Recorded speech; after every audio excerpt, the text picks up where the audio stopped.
Melina, Jono, welcome to the show. Thank you for having us. Thank you so much for taking the time. I know it is not easy to have two people out of their work days coming to have a chat with us today. So, so greatly appreciate your time and also your openness and honesty on social media. And that's really what drew me to want to chat to you guys further. Actually, I should do an intro. So for those listening, we have Melina and Jono on, as I mentioned. So they are parents to Romeo, little 3-year-old. Melina is an award-winning reporter with 7 News and Jono is an accountant with almost 20 years experience. So quite the dynamic duo that you both are. I mean, he doesn't look like an accountant. No, I was going to say that actually. I was actually I was sort of wondering what sort of write-up she would give me when she said she had to give a little intro. So he'd rather be watching NFL. Yes, no, I love it. That's the real Jono. Yeah, no, I love it. So I want to cut now to the post that you put up on Instagram more recently, and I feel like that stopped me in my tracks and it really made me think, wow, firstly, so much respect to your openness and also how much you'd be supporting other people who are suffering silently because miscarriage and things like that is a really, I can only imagine, such an incredibly tough journey. So you wrote, Melina, you said, I'm so proud of us for getting through the past 18 months. Last year was by far the hardest year of our lives. Multiple miscarriages, including one at 11 weeks and another loss at 20 weeks. Devastating, traumatic, and heartbreaking. But it's finally looking like we're going to complete our family. We're over halfway, and this little miracle is due mid-year. Sending love to anyone who's facing a similar struggle. I know just how hard it can be. So firstly, congratulations on the pregnancy. Thank you. I want to know straight up, like it is not easy with a public profile like yourself to be that open and honest about something that you've been really struggling with. Why did you feel you wanted to put this message out there? Well, obviously I'm sharing it at a point where I am pregnant and we're hopefully in the safe zone, although we've realised that you're really never safe. Anything can happen at any time. Yeah. I just wanted to be really transparent about it because it's so easy to see other pregnancy announcements and other pregnancy journeys in the media and on social media, and there's no context. It's just like, oh, and someone else is having another seamless pregnancy and someone else is going to welcome a baby, just like that. Yeah. It appears that it just happens for so many people when that's not the reality.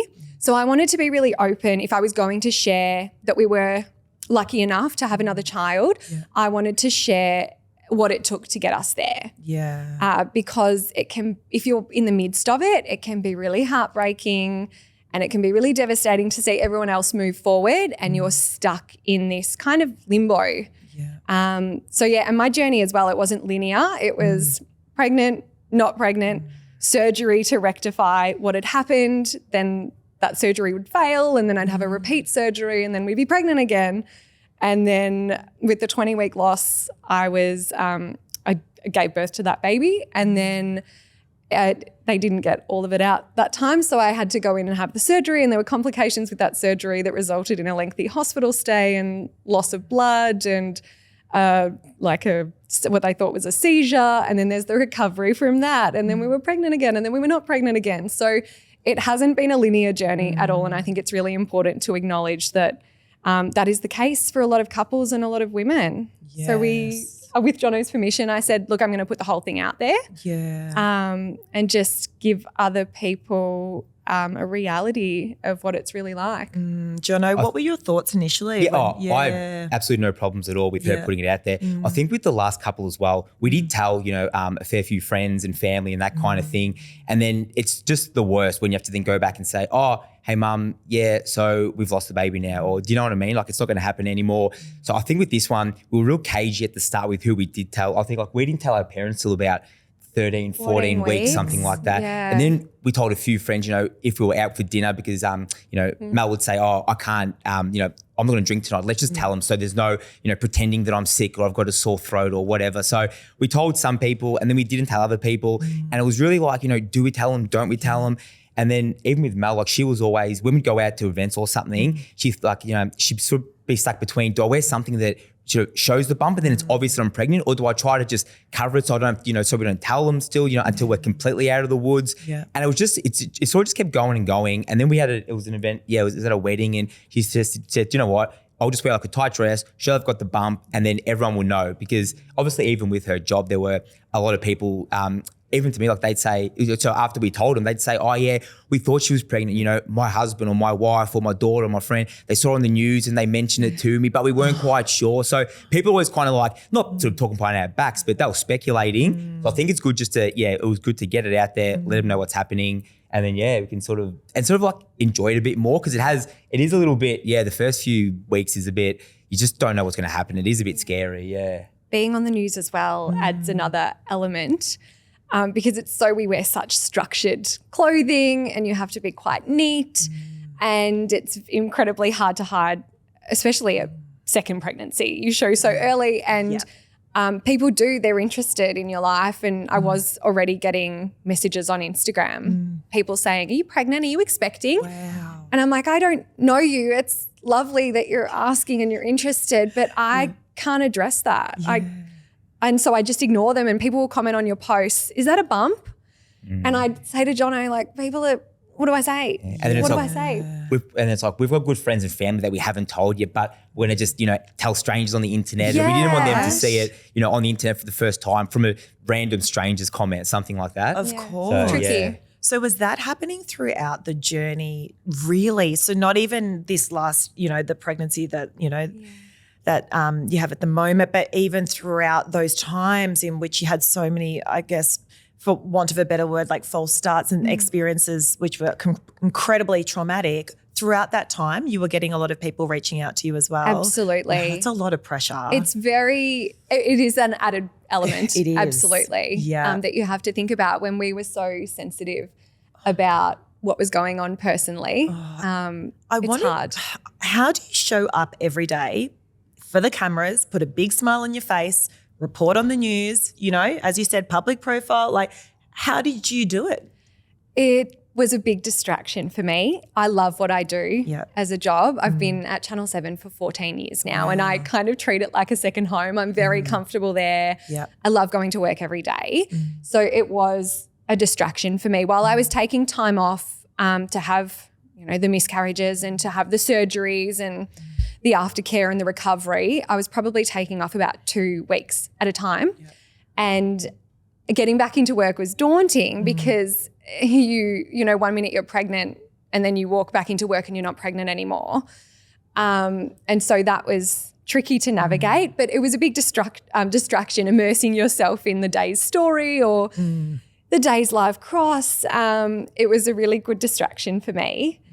And even like with my last miscarriage that I had in, I think it was June last year, would have been the last one that we lost. And it happened at work. I went straight to hospital. They ran the test and my HCG was climbing. It was all looking positive. And then it happened at work. I went straight to hospital. They confirmed that it was dropping and I was losing the pregnancy, and I went straight back to work the next day. Oh my God. And the doctors called me and said, how are you doing? I said, I'm at work. I'm okay. And they said, this is very traumatic, what you're going through. And I said, I know, but how many times can I put my life on hold? And I don't know if that's the best way to deal with something as traumatic as that. Yeah. But I was just stop, start. I was like, how many more times are we doing this? So it was an early miscarriage. I don't want to negate. It's just as heartbreaking as any time. Yes. But it was one of our earlier miscarriages, and I just got on with it because I couldn't face the stop-start of it all. And it was better, we had work and we had a toddler and we had us and we had home life, and it was just easier at some points to fully immerse myself in work and get on with the day. Far out. And I'm curious as well from your perspective, Jono, how do you kind of pick yourself up after an experience like that and go, cool, like, okay, let's, for example, try again, or let's get on with the day. Like, what helped you? I'm just a very even Mel will say, I'm a very just get on with it sort of person. So, and I'm not sure if this was the right approach at the time, but even when Mel was going through it, and sometimes when she was upset or, for whatever reason, I kind of didn't know what to do. So I'd just be like, Mel, you know what? It's done now. Like, there's nothing we can do to change it. We've just got to go forward. What's the next step? Like, do do we try? When can we try again? Or, when can we start moving forward? And I don't know. I just felt like there was no sort of real point in sort of dwelling on it and just keep reminding ourselves, because it just kept making her more and more upset. So yeah, like I said, that was my whole mentality with it going forward. Yeah. Again, I'm not sure whether it was the right one. Maybe she and we did need more time to grieve it, or for whatever it may be. But I just kept thinking, we are getting on in age now. It was more just like a time thing for me. So I'd be thinking, all right, Rome's 2 now. We wanted, we always said we wanted 2 kids under 2 and stuff like that. So it was just more of, let's just get this ball rolling again. Let's go again. Let's try again and get that brother or sister for Rome that we always wanted. Oh, I may have said the wrong age. 2 or 3? He's 3 now. He's 3. He's 3 now. Yeah. He's 3 now. And did you have it quite easy in conceiving the first time? So I had a miscarriage before Rome. Okay. Which was devastating because, it's your first time ever. It's your first time, and you don't just lose a baby, you lose the idea of what that was going to be. We were already 9 months, a year down the track. So you envisage what your life is going to be like, and then it's taken away from you so quickly. Yeah. So the first miscarriage really hurt. But then we were lucky, a few months later we fell pregnant with Rome. And it was pretty easy. I don't seem to have a problem falling pregnant. It's just keeping it. So we're very fortunate in the way that we are able to get pregnant. And I remember when we did have the first one, I mean, I can't speak for all guys, but coming into the whole process, I knew absolutely nothing about, how common miscarriages were, that, it does happen a lot more than you'd think. Yeah. And something that always stuck to me was when we went for one of our first scans, when we had the first miscarriage, the doctor there that was doing the scan and everything, she actually said, oh, it's fine, don't worry about it. I've had 7 of these before I had my first one. And that always stuck to me like, geez, I thought, a miscarriage was like 1 in every, 30 odd people or couples, because all of my friends and everyone that we've spoken to, I never knew anyone to have a miscarriage. Now, since they've all had their kids and everything else, then you hear stories of, oh yeah, we had 2 before our first ones. We've had 1 before ours. Like my sister, it's happened to them as well. So it's, but that just, the fact that she had 7 and was just so nonchalant about it, just so casual the way she mentioned, I thought, geez, this is a lot more common. But people just, as you said, people don't speak about it as much. It's easier to talk about wounds than, scars than wounds. Correct. So that's, I guess, why we were happy to get to the point where we weren't sharing it as we were going along. Yes. We waited until we thought that it was okay, and then we kind of shared the history. Yes. Yeah, because I don't know if I would have coped if we were sharing every single miscarriage as or loss during openly. the process. During the process, yeah. You eventually fell pregnant, I believe. Was it via IVF? Talk to me about that journey, Yeah, so this one was IVF. After 3 losses, they were all different reasons, I was told. And the 20-week one, the placenta stopped working. So we were told you're just really unlucky, which is not what you want to hear from doctors. Because I'm especially in my job, I'm very research-driven, evidence-based. No, find me a solution immediately. Yeah. So I was very much searching for the answer, and there was no answer. It was just, you're unlucky. And then, of course, it's why me? And so you go through that whole mental torment as well. So I was seeing a wonderful specialist, Amber Kennedy. She's at New Life IVF, and she looked after me during one of my earlier miscarriages, and I asked her if she practiced privately, and I booked in to see her. So after the 3rd miscarriage, she said, that's enough now. We're just wasting time. We're going to control everything. We're going to do IVF. And she just pushed. I went into her office thinking, okay, here we go. We're ready to try again. I'm healed. Let's go. What are we doing? Have I got the go-ahead to try again? And she just slid the IVF consent papers across the desk to me and said, this is where you're at now. And we always listen to the medical experts. They're specialists in their profession. That's what they've studied for. So we've always been guided by the doctors. Yeah. And I went in for that appointment thinking, let's just try again naturally because we've been pregnant 5 times before. And I called Jono and I said, I think we're doing IVF. Are you okay with this? And he said, yep, let's do it if you want to do it. He was really, because he is so easygoing and positive. He said, you don't have to do this. Like, we're so happy with Rome. You don't have to do this if you don't want to do it. You don't have to put your body through it. And I said, no, I want to give it a crack. So we did do IVF, and I can't speak more highly of the experience that I had with my clinic. Obviously, I can say that because we have had such a positive result. But along the whole way, we were just kept informed, and we got really good results, like with egg collection and with embryo creation. But I did say, because it is so taxing on the body, we did say this was going to be like our one shot, even though we have extra embryos. I just don't think I could put myself through it again. So I said, we'll use one of those embryos. We got them tested to make sure they were chromosomally normal and perfect. And that's the purpose for doing IVF. So we could do all of the checks and make sure that what we were putting in there was hopefully going to work out. And it did. Thankfully. So lucky first round. And so again, lucky. And I think that's the thing with the IVF as well. Again, I always just thought IVF was if you couldn't have children, that's where you needed the help. But as Mel said, as I mentioned earlier, it was the whole time thing. As like every pregnancy was okay. We'd fall pregnant. You have the 6 or so weeks or whatever it may be. Find out there's a miscarriage, and then she has to have, the operations and everything else. And then you have to wait a month or 2 months, and then you start again. It was just time was getting away. So we just figured, when Mum came with the IVF, at first I was kind of like, well, we don't need it. Like we fall pregnant. Like it's, it seems easy enough. We've never had any problems in that area. But when she said, no, let's do it because they can get, the best of both of us, put it together and have like a, quote unquote super child. We thought that's the best way to do it. If we can get the strongest possible outcome, that's what, And then like if something was to go wrong now, then it's like, well, maybe we have to look into this a bit more because, this was the strongest possible child we could have and something's still gone wrong. So let's look into it and find out why that's happened. It was also nice having it out of our control and putting it in the hands of the doctors because the specialists were in control now. It wasn't up to us. It was kind of nice relinquishing all of that control to say, this is what you guys do for a living.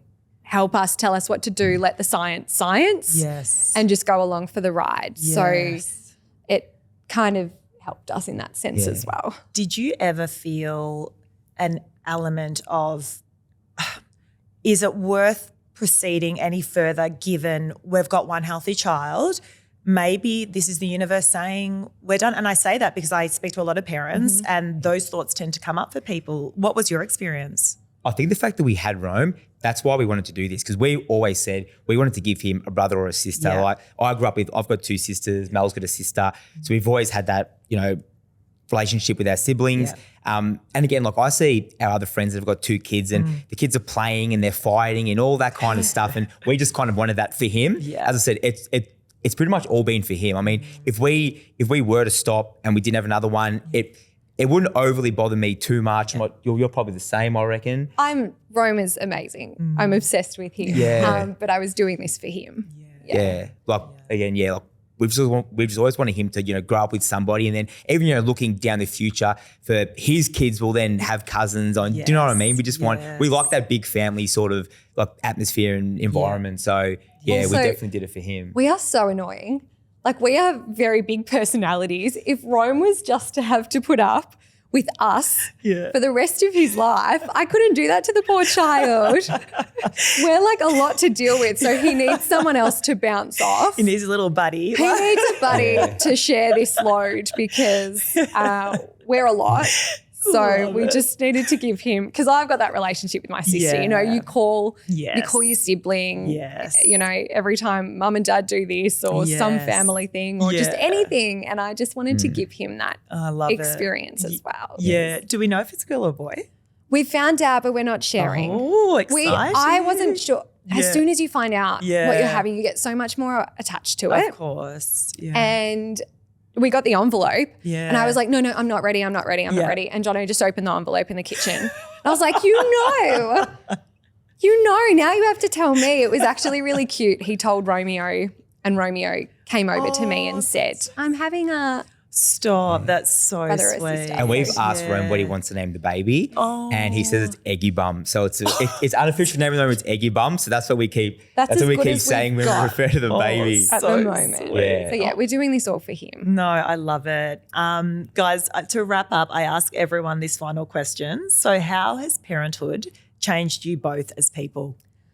I think we have become a lot less selfish because your priorities change. I think it just kind of puts things into perspective a little bit more. And as Mel said, your priorities do change so much. Like before we had the kid, we loved, traveling and going overseas and, like going to, sporting events in America and like to Europe and Greek islands, all the rest of it. Yeah. Whereas now, like even though we haven't done it in a few years since we've had Rome, I'm just so pumped to take him to America and go to like a Green Bay Packers game and take him to like a Golden State game in the NBA. And like Mel wants to take him to Europe and show him all this stuff and all the places that we've been to previously. So yeah, it's like you still kind of want to do the same things. And we've always said since the start, we don't want to become those parents who, when you have kids, your whole life just completely goes out the window and you forget who you are, what you like, what you want to do. And it just all becomes like your whole life is just centered around your kids. We still want to be the same people, but incorporate Rome sort of into that life. So if we can bring him and show him our interests and, all of that going forward with him, that's what we want to do. Having more of like a mate than, you know what I mean, than a kid, but He's definitely enriched our lives. Yeah. I've never been a very maternal person, but I knew that I would have kids. Yeah. And Jono's a big kid. So he's incredible with children. Yeah. So I always wanted to obviously have children with him.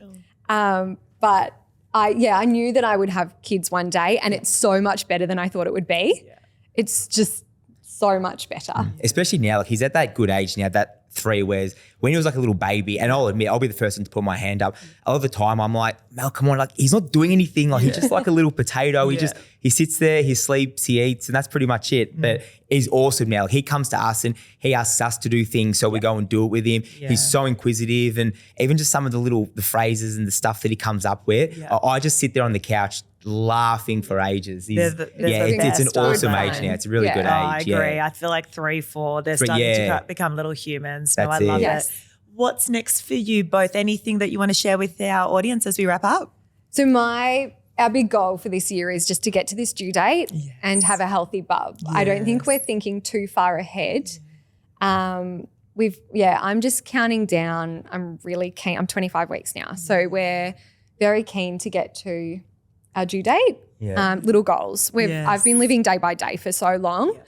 So, which is a bit weird because like she is way more of a planner. Like she looks like, especially with like career and stuff, her like 1-2 year progression, all the rest of it.